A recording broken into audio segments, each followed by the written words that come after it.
Hello అండి, అందరికీ welcome back to my channel. నేను మీ శృతి. అందరు ఎలా ఉన్నారు? బాగున్నారా? నేనైతే చాలా బాగున్నానండి. ఈరోజు వచ్చేసి ఏంటంటే వీడియో, సో చాలామంది అడిగారు చాలాసార్లు మెహందీ డిజైన్స్ పెట్టమని, బట్ ఎప్పుడు వీలు కాలేదు. ఇప్పుడు పెడుతున్నాను, చూసేయండి. చాలా beautiful design, mehndi design. So ఎలా వేసుకోవాలని చూపిస్తున్నాను వన్ హ్యాండ్కి. సో బ్యాక్ అండ్ ఫ్రంట్ డిజైన్తో. సో చూసేయండి, లేట్ చేయకుండా. స్టార్ట్ చేసేసాను ఆల్రెడీ. చూసి ఎలా ఉందో నాకు కమెంట్ కూడా చేయడం అస్సలు మర్చిపోవద్దు ఫ్రెండ్స్. సో ఇంకా ఇలాంటి మెహందీ డిజైన్స్, సో ఇంకా ఎవరైనా చూసే వాళ్ళు ఇంట్రెస్ట్ ఉంటే కూడా ఇంకా పెడతాను వీడియోస్. సో చూడండి, చూసి నాకు కమెంట్ చేయడం అయితే అస్సలు మర్చిపోవద్దు.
ఇలా మనం మెహందీ డిజైన్ పెట్టుకున్న తర్వాత కొంచెం మారిన తర్వాత ఒక 1 అవర్ అయిన తర్వాత మనం కొంచెం వాటర్లో షుగర్ వేసి అది కొంచెం కరిగిన తర్వాత దాన్ని మనం వేసుకున్న మెహందీ డిజైన్కి అప్లై చేయాలి. అలా చేస్తే ఏంటంటే చాలా రెడ్గా పండుతుంది మెహందీ అనేది, చాలా బాగా ఎర్రగా అవుతుంది మెహందీ. సో ఈ చిట్కా అయితే ఫాలో అవ్వండి ఫ్రెండ్స్, చాలా బాగా పండుతుంది మైదాకు. సో చూడండి, నేను లాస్ట్లో పిక్ కూడా పెడతానండి. బట్ 1 డే తర్వాత మనకు కలర్ తెలుస్తుంది. సో 1 డే తర్వాత కూడా నేను కలర్ మీకు షేర్ చేస్తాను ఎలా వచ్చిందనేసి. సో చూడండి.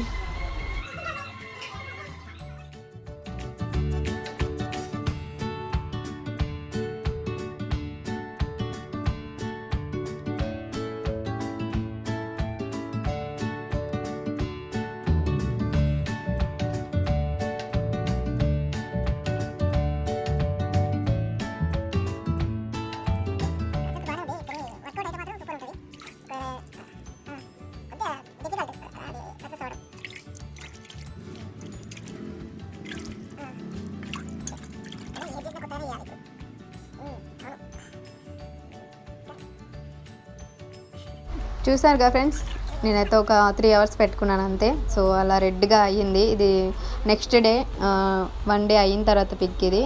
ఈ వీడియో మీకు నచ్చిందా? నచ్చితే లైక్ చేయడం, షేర్ చేయడం, కామెంట్ చేయడం అయితే అస్సలు మర్చిపోకండి. Thank you for watching. Bye, take care.